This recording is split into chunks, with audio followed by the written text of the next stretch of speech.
Hi everybody, Golden Era Bookworm here, and today I have the pleasure once again of interviewing the First Lady of Fitness, Elaine Lala Lalanne, wife of the late and great Jack Lalanne. Hi Lala, it's been a while. How are you? Hi, Carlos. I've got a little thing that's in front of me. It says this meeting is being recorded by the host, and it says I'm supposed to put got it, but I can't find the number. Like, It's all good. I It's been can't. recorded. A belated happy birthday to you. So you turned Oh, thank 97. you, Carlos. Thanks so much. Yeah. Well, can you believe it? I'm 97. I can't believe it myself. That's fantastic. It's a great achievement. It's a great Yeah. achievement. My grandfather lived till 103. Really? Yeah. Well, then you're gonna outlive me, I'm Well, I don't know sure. about that, but fingers crossed that I'll have a long, healthy, happy life as well. Oh, you will. You look healthy, and yeah, if you keep hauling all those books around, my Yeah, there's a lot of them. So, where do you, where do you put them all? Is well, that all behind you right now? that's kind of the really nice one, so to speak. I do have a library downstairs, and Oh, yeah, where I have a lot more, and yeah, I just basically try and have it as organized as I can. Yeah. oh, that's great. Well, I can't see you because I got this little white thing in front of me, but that's all right. I'll keep Okay. it. Sorry. Um, That's all right. I'm supposed to hit got it, but my mouse isn't. I can't find the little thing that hit. Oh, I just found it. Okay. that's good. There you are. Hey. You don't know. I mean, people watching it, they won't know what I mean. But there's a little white place in there, and I'm supposed to hit this. Got it, and Mhm. then I can see Carlos. Fantastic. So, Lala, in our last interview, which was a few months back, we spoke about how you met Jack Lalanne and how he began to promote fitness on TV.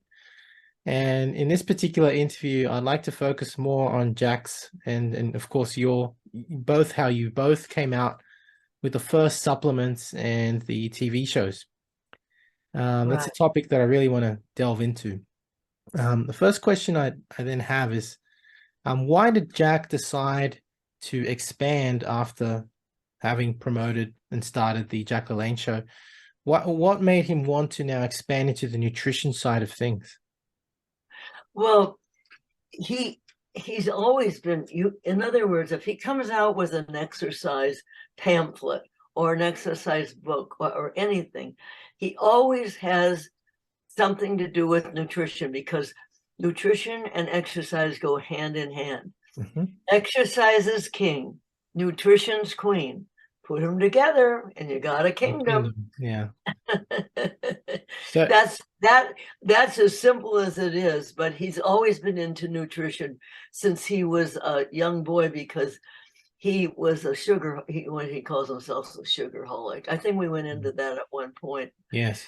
but and he's always believed that both of them go hand in hand, Mhm. and you can't have one without the other.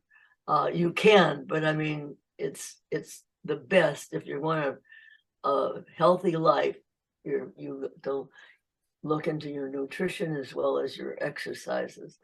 Now, the reason he came out with products that he only would take a product or make a product that he really believed in.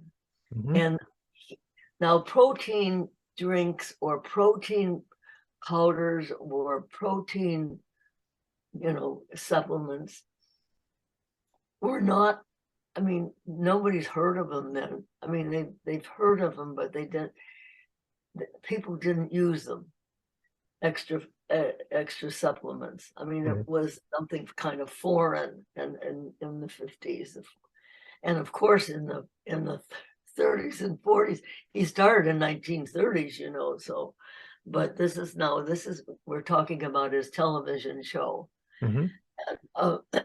So the first thing he came out with is a protein. He believed in protein because your body is, well, you're scientists.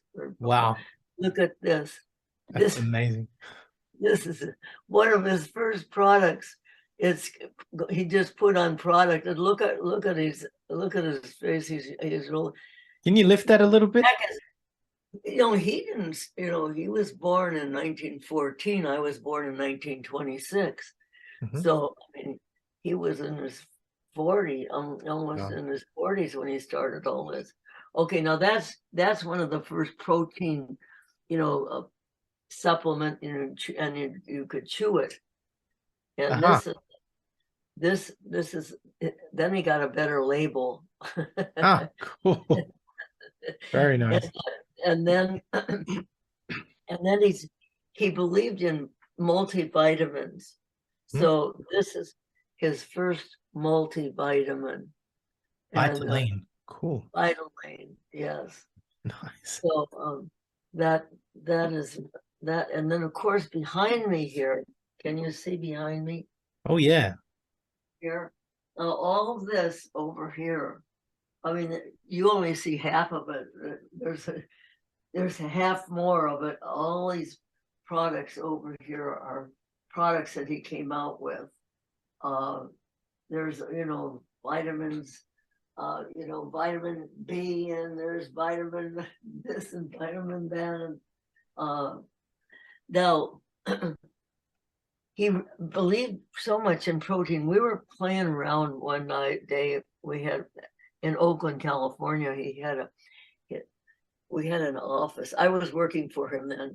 We've gone through my history with Jack. I mean, I did him at KGO TV, and then I left and go on to a radio station with the guy I was working with, and then Jack kept asking me to work for him, so I went to work over with him. So now we have a little office below his gym. He's got a 10,000 square foot gym up on the second floor. Down below there was a little office space, and with a little balcony, and so we put a little health food store. I did my office on the balcony, and then down below we opened a little health food store. So one day we're playing around with protein in the blender. We're putting non-fat milk solids and wheat germ oil, and this and that. We're throwing it all in and blending it up with non-fat milk solids and some honey and whatever. So we looked at each other and said, Jack says, this is a instant breakfast. And so he says, let's go over to my friend Mel Williamson, and he's a biochemist, and let's just go over there and have him make us some drink. I mean, so we can mix it up. In those days, you couldn't mix it up you had to mix it up in a blender, because you didn't. There was nothing that was, you could just mix it with a spoon. So that's what we did, and we came out with instant breakfast. And so this is one of the first instant breakfast. Nice. And Very I nice. saved this can. And so now that instant breakfast, this is kind of an interesting story. Instant breakfast was selling like crazy. We had a fellow that we knew, and he was what they call a rack jobber. In other words, the racks in the stores, supermarkets. Well, you can buy your, you have a bread rack. The bread people come in and fill the rack, and then the toiletries people come in and do all that. And so he put it in one of his racks in all his places.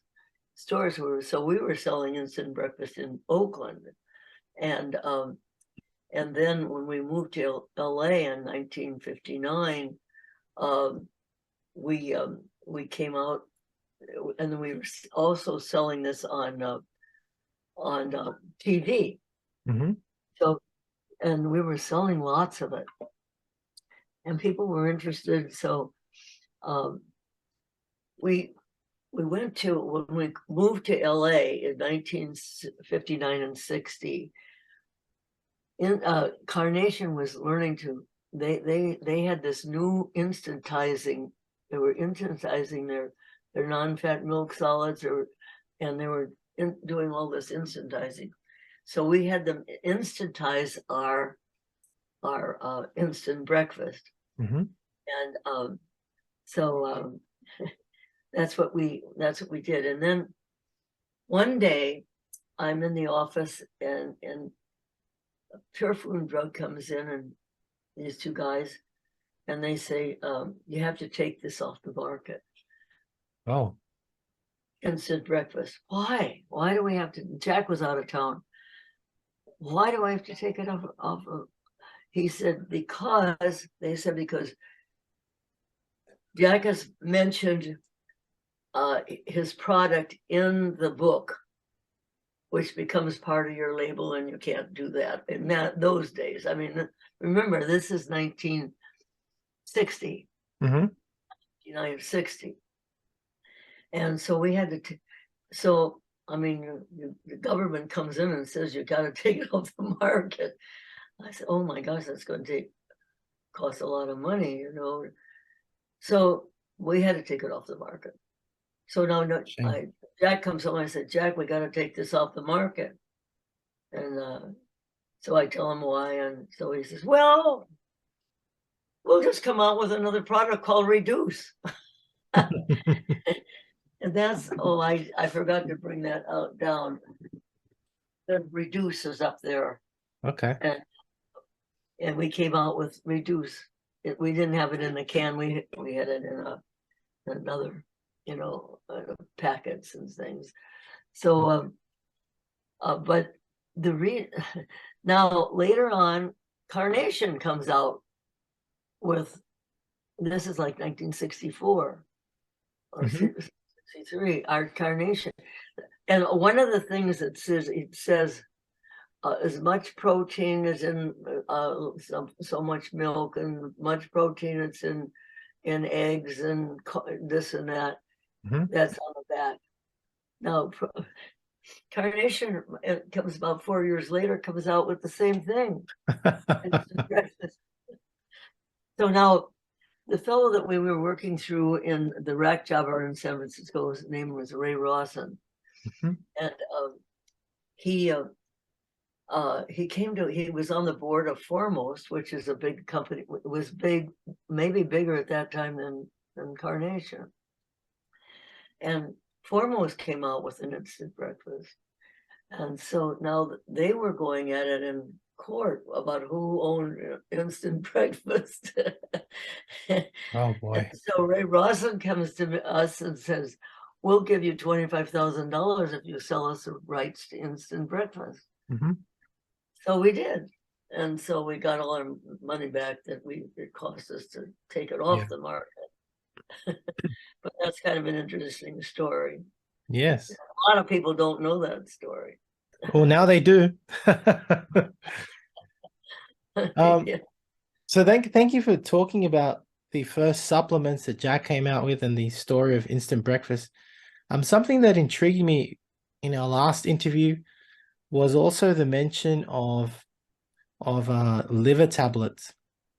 Now, actually, before I get into that, was it Jack Lalanne that came out with the first protein supplements, or was it Rio H. Blair? Because at the same, they kind of begin. I know that Rio Blair. Oh, Rio Blair used to do a lot of our stuff. You know, I mean, we hired him for a lot of things. Rio Blair Yeah, he was into that. He was into supplements, right? And he worked with us, and we Right. worked with him.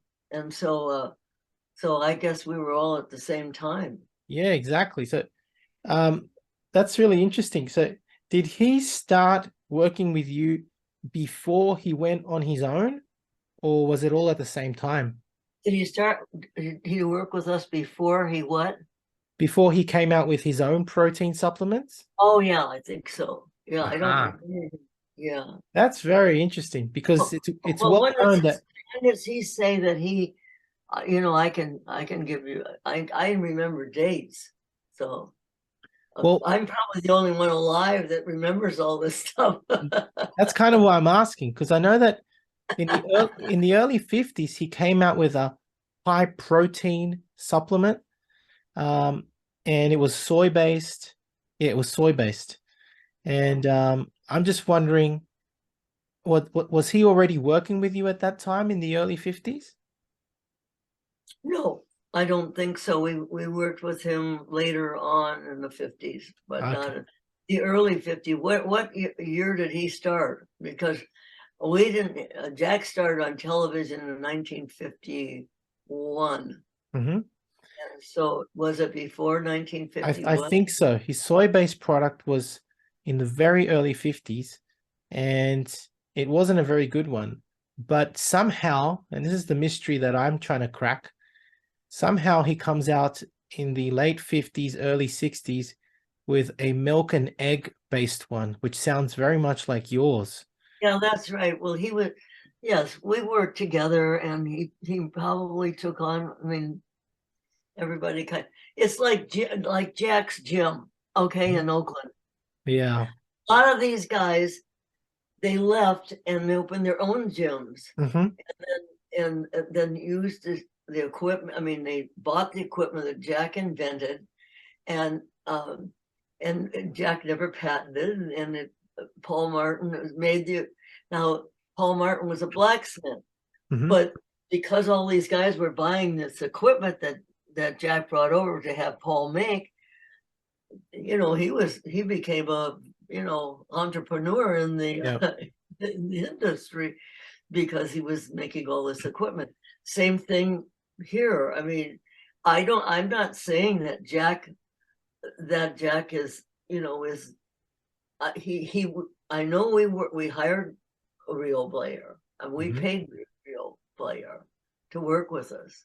Hmm. So I can't tell you who is first, and I don't think it matters, but Yeah. they all I work together. I And he get was sorry, I guess my question goes because he had hailed his soy protein for so many years. Now he works under you for a few years, and then in we the came out. Oh, when we made our protein, we came out with the egg and the I mean that's and that was from Mel Williamson, the biochemist that I told you about. Mhm. You know, That's it. and then he had and he later had his own products in health food stores Yeah. and so no, Mel is the one that developed that egg one for us. Okay.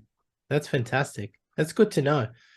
Okay, moving on now to the liver tablets. Now, as I said, in our first interview, you mentioned that Jack also came out with liver tablets. Do you know the year he came out with those?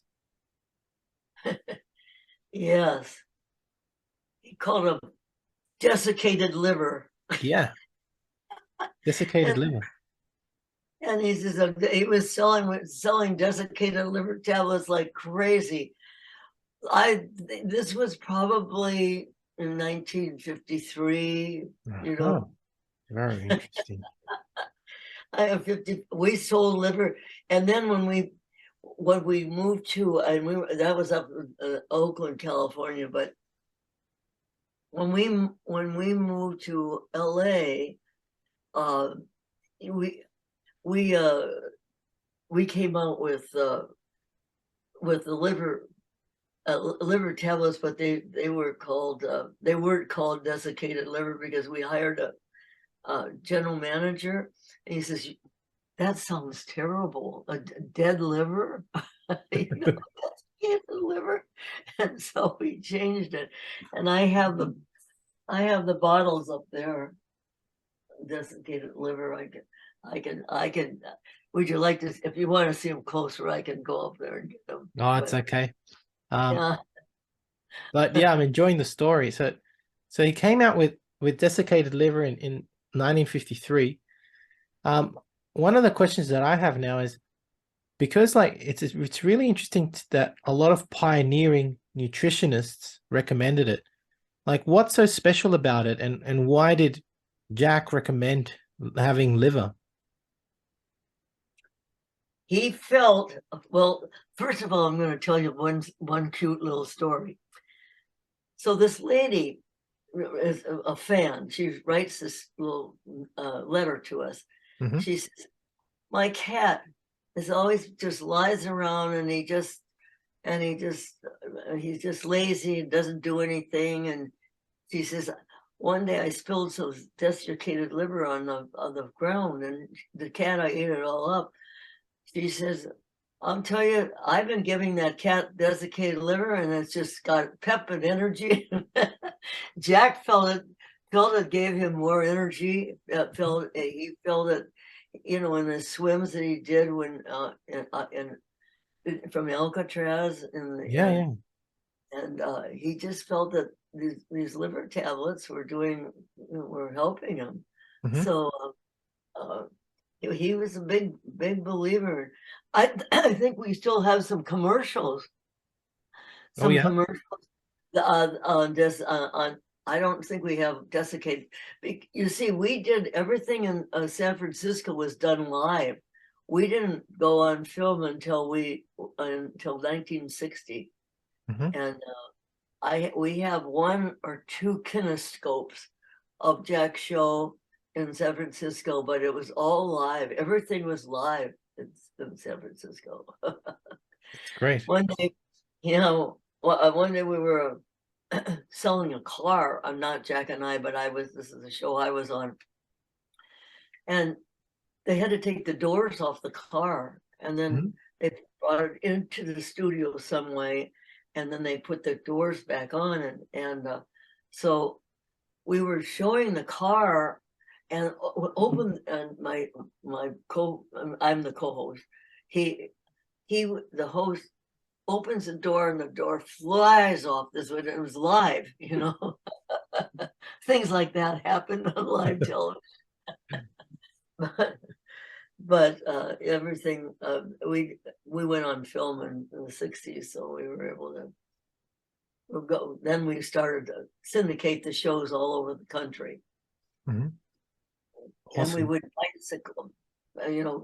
We'd have the 4 areas of the United States, and Oh, the show started here, and it would go to the next city, the next city, and the next city, and the next city, send back to us, get clean.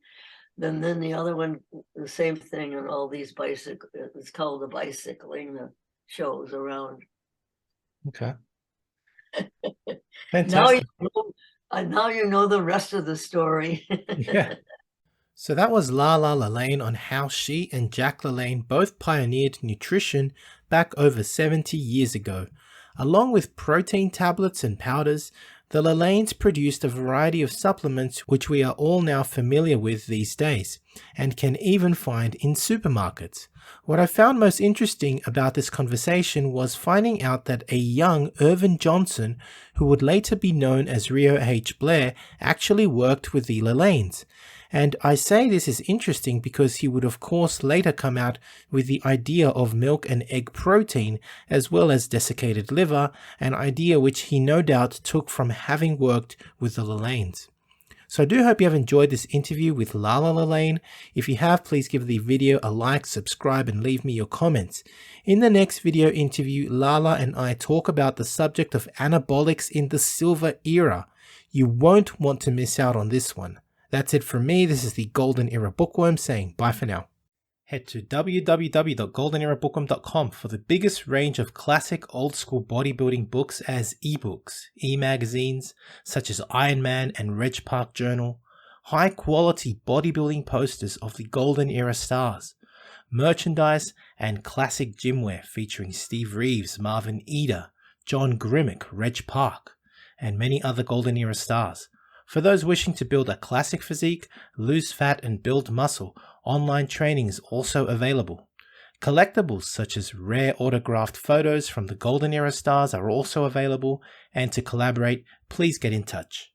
As a natural bodybuilder, it is imperative to know your own testosterone levels, as they are a reflection of the anabolic environment created by your diet and training. I would highly recommend using the male hormone test kit from Let's Get Checked, and make sure you use my code GOLDEN30 for a 30% discount. Again, the advantage of checking yourself regularly is that you will know how well your body is anabolically primed to put on the much desired muscle you are working for. Not all of us have the time to go to a gym or the opportunity to have a coach to teach us one-on-one, but with the Future Fitness app, it's like having a personal trainer in your living room. From February 11th onwards, you can try the Future Fitness app for only $19 for the first month. Think of what you can accomplish during that first month. So go on and hit my link at tryfuture.co/GEB to get started.